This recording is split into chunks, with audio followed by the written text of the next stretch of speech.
doing today.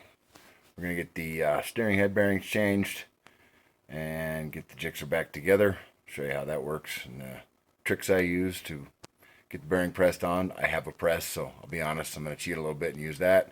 You could use the same method I'm going to show you with a hammer, but yeah, to each his own. I got this press pretty cheap. It's one of the hobo freight ones, but it works good. Well worth the, I don't know, 120 bucks or whatever it was. I've had it for quite a while, but it's never let me down, so I use it for all kinds of things. Anywho's, we'll go through the step-by-step process of changing out steering head bearings and get the front end of the Gixxer put back together, and that's one step closer to doing wheelies. So, enjoy. Okay, now that the triple clamp is off the bike and on the bench, I'm going to just put a bearing puller on it and pull the bearing off. I wouldn't recommend using one of these if you're trying to save the bearing, because it usually destroys it, at least in this particular case, because I couldn't really get under it, but it's gripping it enough that I think it'll pop off there for me, so I guess we shall see. It's a lot easier than trying to beat it off with a hammer, which I have done in the past. It's never fun.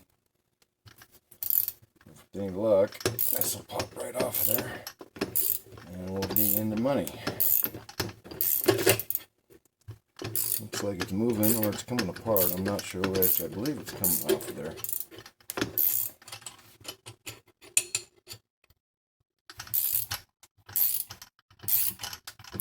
Or the whole stem's pulling out of the triple clamp. I don't know which. Looks like the bearing's coming off, so that's good. And yeah, this is just an extra piece of metal I put on there to keep from damaging the stem. Plus I needed something to drive down onto the top of the stem because it's hollow.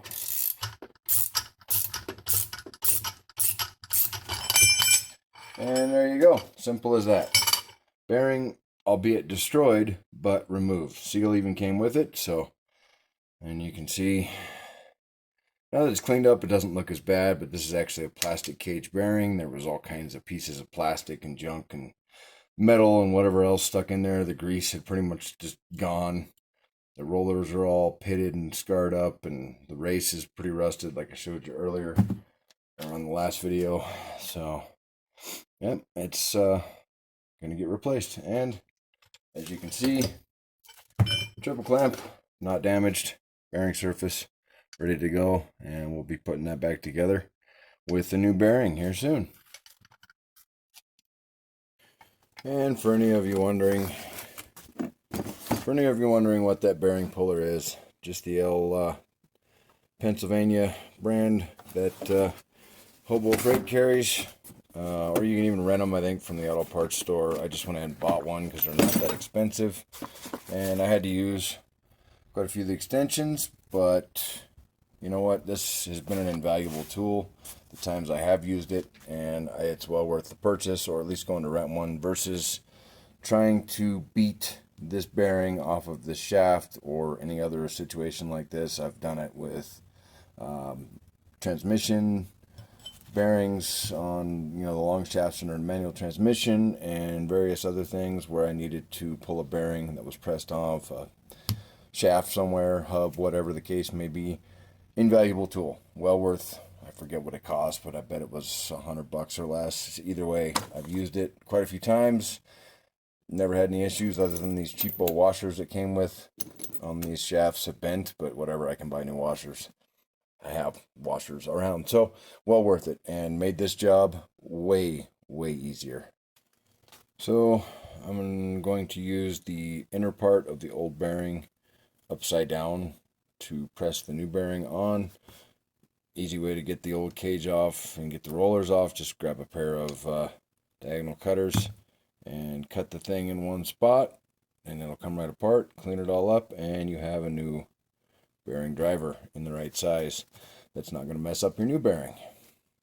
Now we got to get the races out of the frame, which you need a big punch for. I don't have a punch, so I'm just going to use this pry bar punch that I do have, and basically it consists of sticking the punch down. There's some relief cuts in the frame on each side of the race and beating on it. And there's the bottom race out. And we'll do the same on the top one here. I can find the spot where the relief cut is. This one doesn't really have it, so we'll just get up on the edge of the race.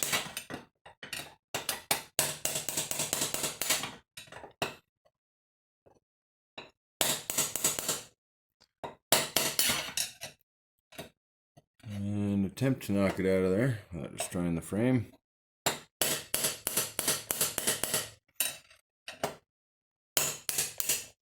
There it goes. And there we go. Top race removed. Simple as that. And then we'll reinstall the new races after we get the frame cleaned up, and it'll be ready to go. I've done this in a few ways. I've gotten a lot smarter in my old age, and I went and got one of these Pennsylvania brand bearing race and seal driver sets. It works really well because it fits down in the race, and you can just use it to hammer down without causing any damage to the race itself. And after destroying numerous races over the years, I've learned to get the right tool. Now we just need to find the appropriate size for the races we're using, and we can use that handle there, which screws into these different dies, and push the race down in there with a hammer. No heating, no cooling, none of the BS that I used to do. No. Okay, I'll go ahead and clean that up and install the new race.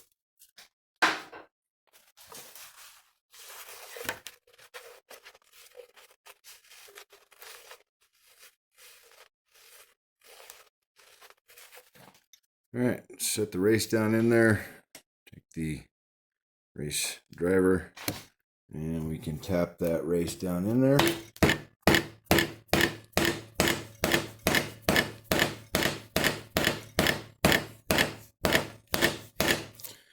I'm going to need a better persuader.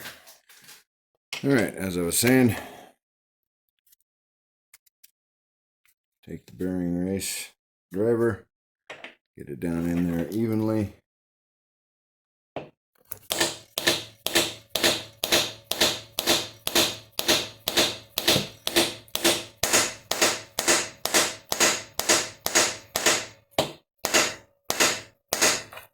You heard how it changed sound there on the last few hits. That's how we know it's seated.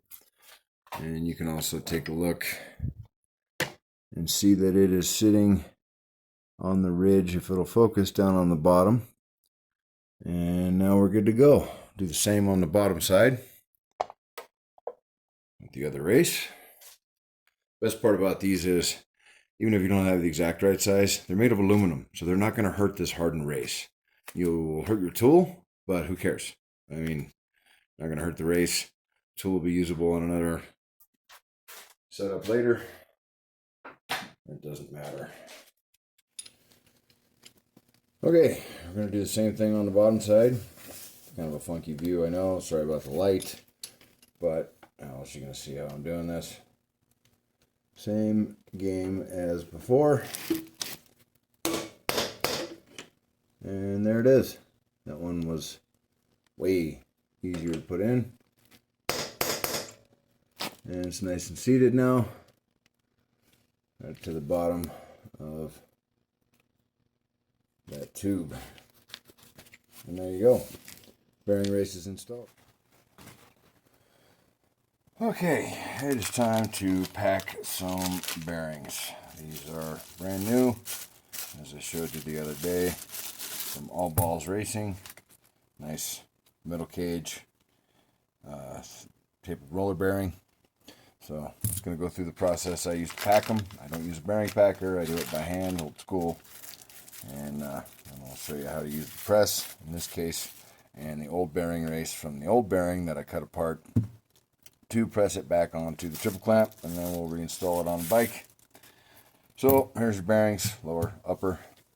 Got a fresh can of grease. I use the extreme pressure waterproof grease. Super sticky and gets everywhere, but it also sticks on bearings. That's why I like it.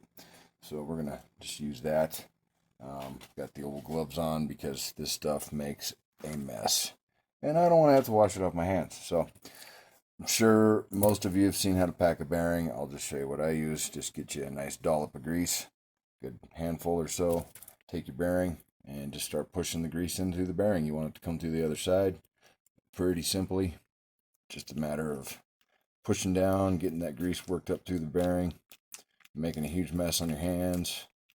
And it's kind of a slow, tedious process, but it's well worth getting it packed right. That way you know your bearing's going to have the proper lubrication. And as we all know, grease and oil is cheap, parts ain't. So use the right stuff, do the right thing, and your parts will last you a long time.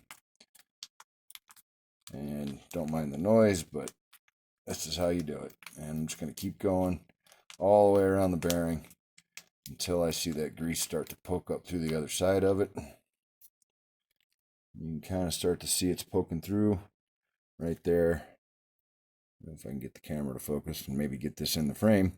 Right up the top there, it's starting to poke through. So I'm going to keep going all the way around until I get that same result.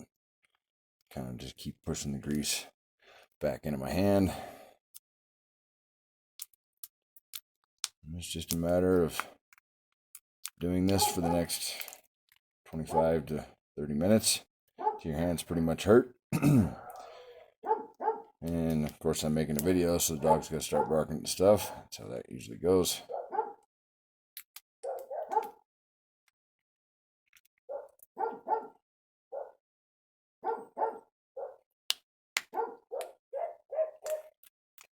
This stuff makes it hard to tell because it's so sticky, but you will eventually start to see the grease poke through the top of the bearing. Get it back into a pile here.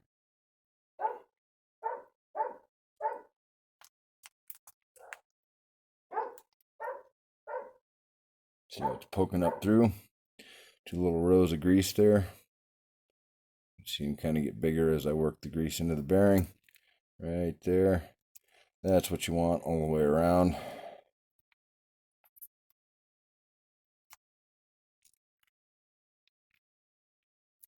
I'm going to go ahead and pack both bearings, and then we'll get the press going and press this onto that triple clamp behind me there. As you can see, I've already installed the seal on it, so get these packed and we'll get that set up.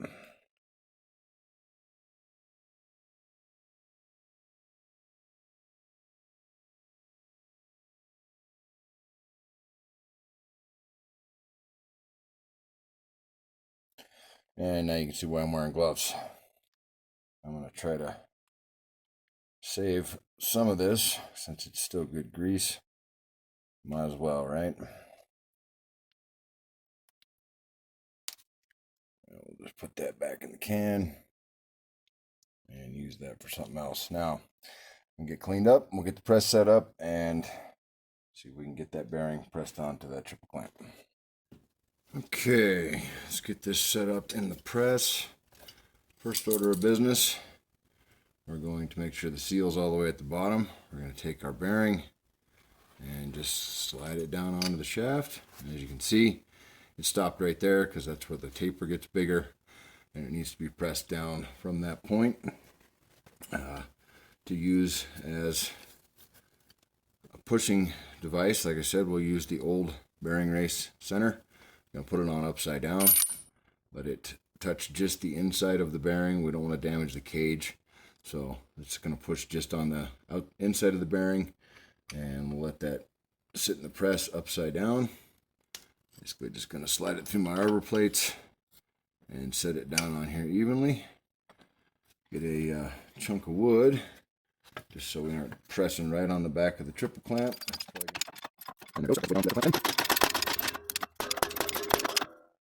And there it is. We're starting to dent the metal, so I'm going to guess that's seated all the way down.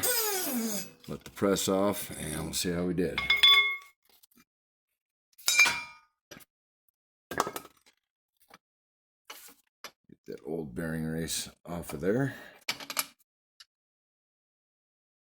Alright, so the old bearing race is stuck. Obviously, it's sitting on that taper, but as you can see, the bearing is seated nicely down into the seal. and all the way down at the bottom of the stem. So let me move back over to the bench. We'll knock this off, and then we should be good to go to install it back on the set of forks and put it back in the bike.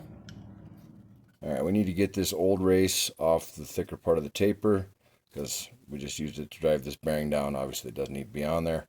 So I'm just going to put it in the vise and knock it loose.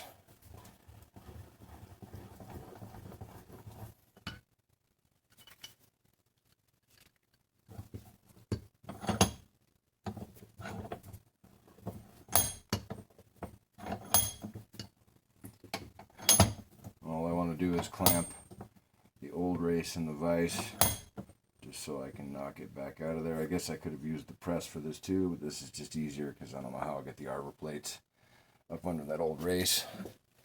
I'm just going to grab my rubber hammer and knock it through the vise.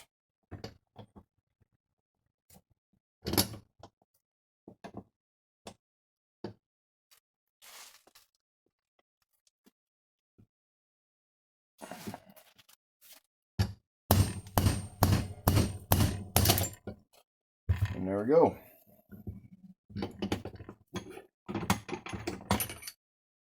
Take that off. That's trash.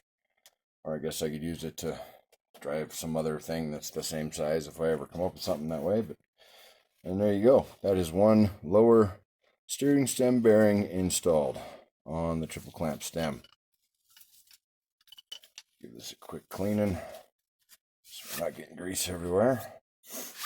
Now this is ready to be put back onto the forks and installed in the bike, and we'll grease up that bearing the rest of the way around the outside. It is packed, but looks like I wiped some of the grease off the outside by accident, but that's it. Like I said, you could have done the same thing by setting this race down on the vise, running your triple clamp through, and just smacking the backside of the triple clamp with a hammer. Get the same result. Would have also seated the bearing on. I just, I got a press, so might as well use it. All right, so got the triple clamp put back on the forks. It was easy to tell where it went because it was the only clean spot on there. So, good thing I didn't wash this first, I guess. At any rate, I didn't take any of this stuff off because the fork seals aren't leaking yet. They probably will be after I go do some wheelies because they're 12 years old. But went ahead, put a little extra grease on top of the bearing, on the top of the shaft there. Went ahead and greased up the bearing. And basically we're just gonna slide it back in there and use the wheel of the bike to help. And you don't want to try not to hit the race. And just slide it back up in there. And I'm going to block the wheel. And then we'll let the bike down on top of the bearing. Put my handle back in the jack here. I'm going to have to move my jack stands as well. The jack stands are out of the way.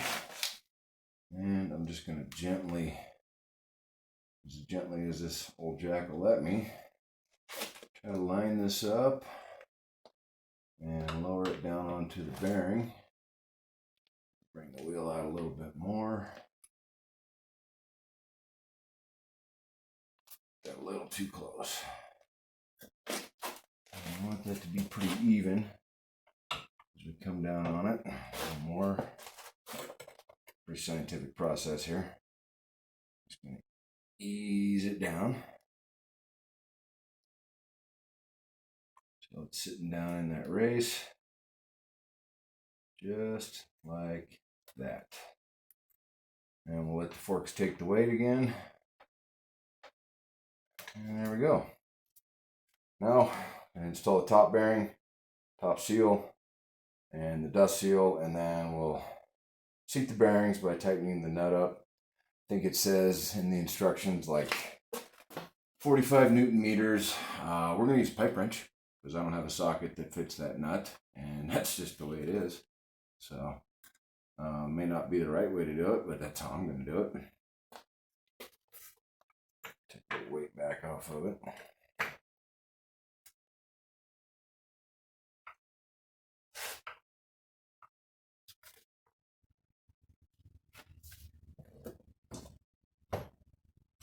we go. Lock that front wheel. Greased bearing. Drop that sucker down on there.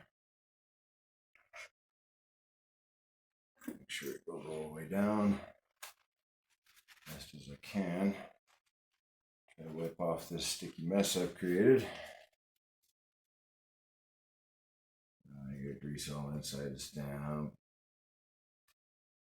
Yep. Cool. Greasy mess. Yep, and we'll get some grease on the rag and then get grease all over everything. Perfect. Okay, top dust seal, grease seal, or whatever it is. I don't know, it just goes on top. It's going to fit right there on top of that bearing. And you got this cap dust seal on there, like that.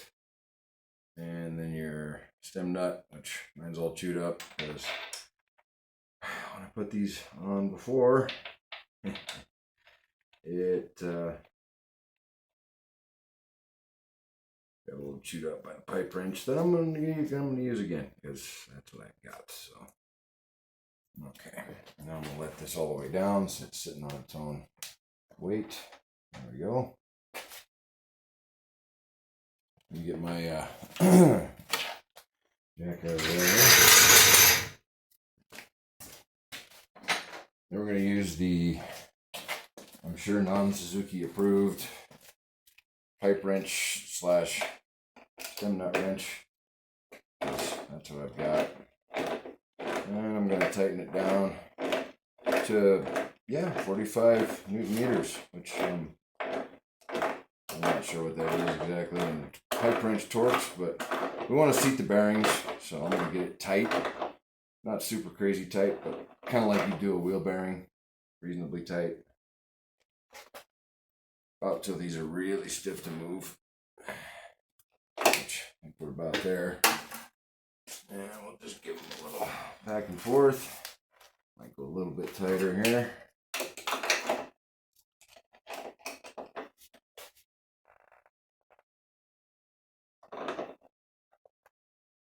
Oh, that's probably 47 Newton meters there. No, we need a little more. That's still pretty easy to move. That must have been about 25.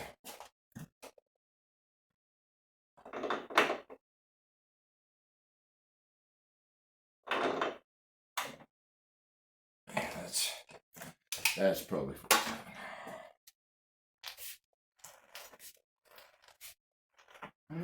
Get a little stiffer. I'm gonna keep working it until it feels right. Since we're using the scientific arm gauges.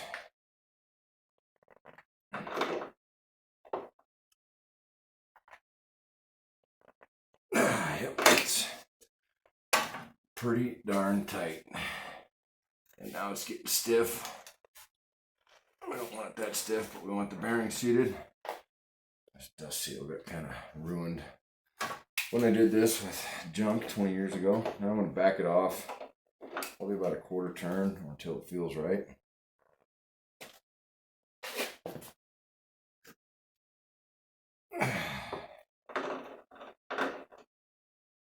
It's about a quarter turn. Let's see how it feels. It feels nice and smooth, easy to turn. Let's lift it up, see how it feels in the air.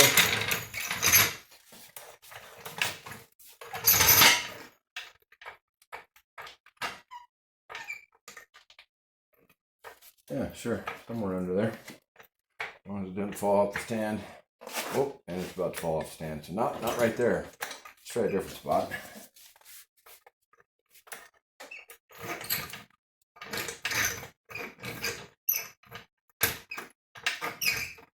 Sure, right there looks pretty good. Check the stability. It's not great, it's not terrible. We're off the ground, that's what matters. That feels pretty tight, but not too tight. We got no movement, laterally anyway, other than forks flexing. I don't feel any movement And the stem itself feels nice and smooth. I want to call that set. Factory spec. Sure. Nope. That's about the most redneck way you could do that, but it works. It feels like it should. You got no movement, anything. Let's call it good. Set it back on the ground.